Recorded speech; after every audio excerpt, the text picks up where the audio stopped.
Our stories are not real and made for entertainment purpose only.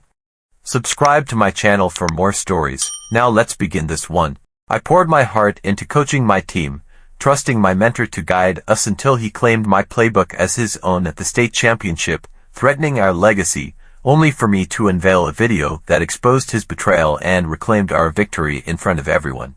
My coach took my playbook at the championship, then I showed a video that sunk him. At 29, I, Jake Moore, had found my calling in Ridgeview, a small Colorado town nestled in the Rockies, where soccer was more than a game, it was a community heartbeat.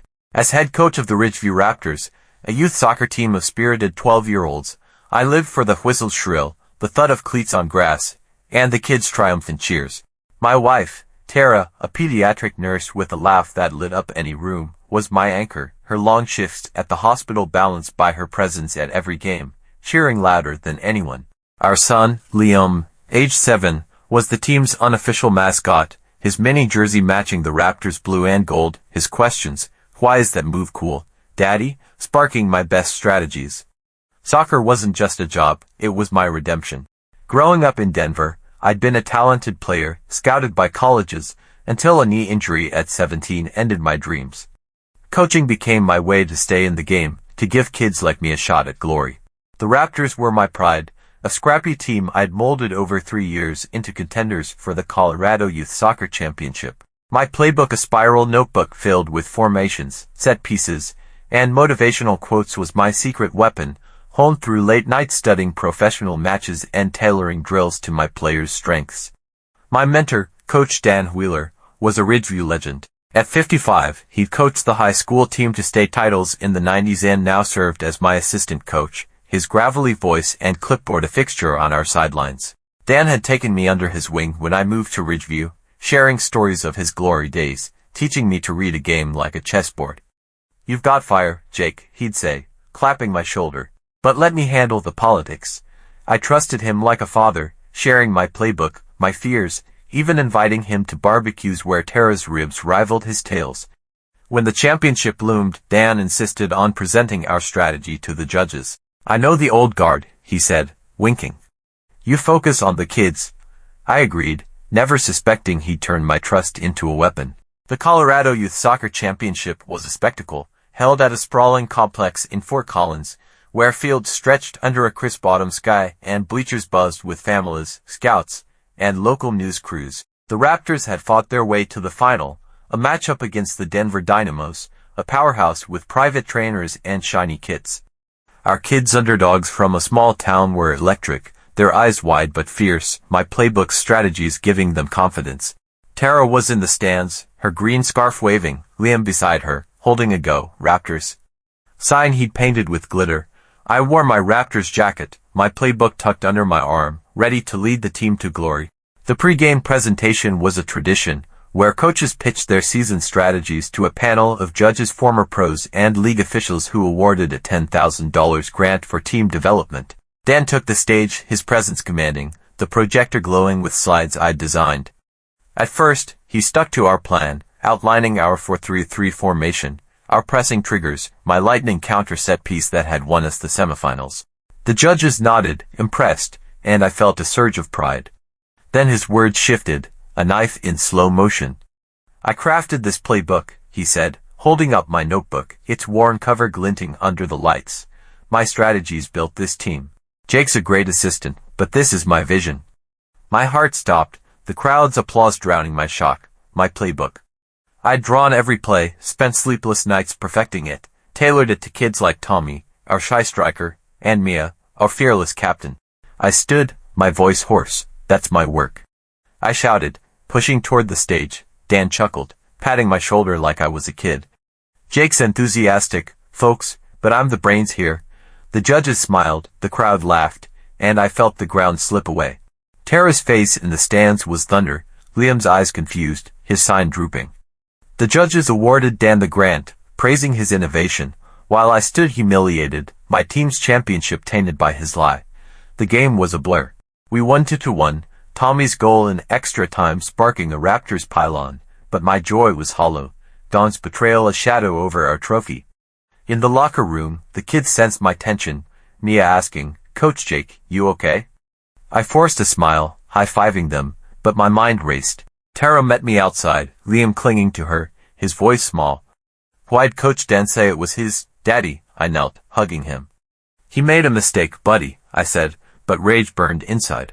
At home, in our cozy ranch house where Liam's soccer trophies lined the mantel, Tara was fierce. He doesn't steal your work, Jake, she said, her eyes blazing. We prove it's yours. Sleep eluded me, Don's words my vision a taunt. I wasn't a lawyer, but I'd been meticulous. My playbook wasn't just a notebook, it was digital, too, stored on my laptop with timestamp files. I found a video from 6 months ago, recorded during a practice, where I explained my lightning counter to the team, Dan nodding in the background, saying, Jake's got a gift for this. I dug deeper, checking our team's shared drive, where Dan had access to my slides. An email chain showed him pitching his playbook to a local sports academy, seeking a head coach job, using my formations verbatim. A parent, Ms. Rosa Cruz, had emailed me weeks ago, mentioning Don's odd claim at a booster meeting that he'd designed our season. I called her, and she confirmed he'd bragged about his playbook, unaware it was mine. I thought it was weird, she said. You're the one always scribbling plays. Tara recorded her statement, her nurse's precision making it airtight. I reached out to Mr. Greg Holt, a lawyer who'd coached with me years ago. Greg reviewed my evidence video, files, emails, Rose's testimony and nodded. This is theft of intellectual property, he said. A lawsuit's an option, but a public takedown will hit harder. Don's ego is his weakness. I agreed. I wanted Dan to face the judges he'd lied to, the parents who trusted him, the kids who deserve truth. Over 2 weeks, Tara and I became detectives, our kitchen a war room of evidence, Liam's bedtime stories swapped for late-night strategy sessions. My video was the cornerstone, showing me teaching my plays, Dan admitting my skill. I compiled every playbook file, their creation dates predating Don's claims, my initials on every diagram. Tara found a deleted email Dan sent to a rival coach, offering his playbook for a consulting gig, my lightning counter front and center. Rose's testimony grew stronger. She recalled Dan dismissing my role at a parent meeting, saying, Jake's just the energy guy. Another parent, Mr. Tim Larson, overheard Dan at the local diner, boasting about landing the grant with his strategies. Tim agreed to record a statement, his voice steady. Dan said Jake was just a helper, but we all know Jake's the real coach. Greg helped us notarize everything, creating a presentation that will video, emails, and testimonies into a damning timeline. Liam, sensing our fight, brought a quiet strength. One night, he handed me a drawing of a soccer ball with Coach Jake written in marker. For the bad coach to see, he said, his eyes fierce. I hugged him, tucking the drawing into my bag for luck. We learned Don's motives. He was nearing retirement, his savings thin, and the sports academy job promised a cushy exit. My playbook was his ticket to a final spotlight, but he'd underestimated me. The championships award ceremony, where the grant would be formally presented, was our stage. I emailed the judges, requesting a chance to clarify our presentation, copying Dan. He called, laughing. What's this, Jake, trying to steal my thunder? His arrogance fueled me. Just show up, I said, my voice calm but steel. The award ceremony filled Fort Collins Civic Center, a grand hall aglow with chandeliers, its high ceilings echoing the buzz of anticipation from teams, parents, and media packed into rows of velvet seats. The Raptors, clad in their navy jerseys, sat near the stage. Nia and Tommy waving at me with grins that steadied my racing heart, their trust a lifeline against the nerves twisting my gut. Tara, my rock, sat in the front row, her eyes fierce with pride, Liam beside her, his crayon drawing of me as a coach tucked in my pocket, a talisman against the doubt threatening to choke me. Dan swaggered in, all smiles, shaking hands with judges, his ego radiating like a spotlight, oblivious to the storm brewing. The head judge, Dr. Amy Lynn, a former collegiate coach whose mentorship had shaped my early career, opened the ceremony, her voice warm, as she praised the season's talent, her gaze lingering on me with a knowing nod. The air grew thick, charged with the weight of what was to come. The crowd's murmurs a low hum beneath the hall's grandeur. When the grant presentation began, Dan stepped forward, his chest puffed out, ready to claim the award for my playbook. I raised my hand, my voice cutting through the room's hum. I have evidence to share, I said, my hand steady as I connected my laptop to the projector. The screen flared to life, displaying my practice video, my voice clear as I explained the lightning counter strategy, Don's nod unmistakable in the footage. Dan stole my playbook, I declared. My voice firm despite the crowd's gasps and whispers. I walked them through the evidence timestamp files of my original plays, Don's emails to the Academy claiming credit, and recordings from Rosa and Tim. Their voices ringing out, "Jake's the real coach." The Raptors' parents leaned forward, some nodding, others clutching programs, while Mia and Tommy's wide eyes shone with pride. A local reporter scribbled furiously, her pen a metronome capturing the unfolding drama. Don's face drained of color, his stammered defense, "This is fabricated," sounding hollow against the weight of truth. I revealed his deleted email, recovered by a tech-savvy parent, alongside a rival coach's reply confirming Don's offer to sell my strategies. Dr. Lynn's frown deepened, her pen still, her eyes narrowing as she studied the screen. Greg, my steadfast friend, stepped forward, presenting the notarized documents, with a voice that commanded the room. "Jake's evidence is verified," he said, handing the packet to Lynn, his presence a shield against Don's crumbling facade. The crowd shifted, some parents booing Dan, others clapping for me, their faith in the Raptors' integrity restored. My team stood, their cheers a wave of support, while Tara's proud smile anchored me. Lynn voided Don's grant, her voice resolute as she awarded it to me, her handshake firm. "We honor integrity," she said, her nod a validation that warmed my chest. Dan slunk from the hall, head bowed, his legacy shattered in the arena where he tried to steal mine, the Raptors' applause echoing like a victory cry. Don's reputation collapsed in Ridgeview's tight-knit community, where trust is sacred. The soccer league banned him from coaching, parents shunned him, and the sports academy rescinded their offer. Rumors reached us that he'd moved to Wyoming, working as a groundskeeper, his championship dreams buried under his deceit.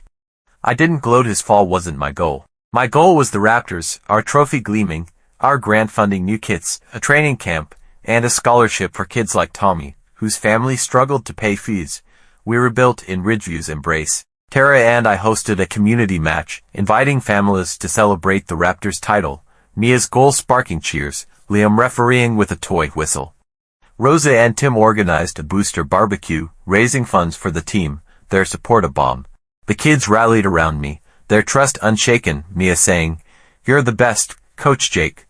I expanded the playbook, adding plays inspired by Liam's endless what-if questions, each one a nod to our future. The betrayal left scars. Dan had been a mentor, his stories a bridge to my own coaching dreams. Losing that hurt, a reminder to guard what mattered. Tara, sensing my quiet moments, pulled me aside one night under Ridgeview's starry sky, Liam asleep inside.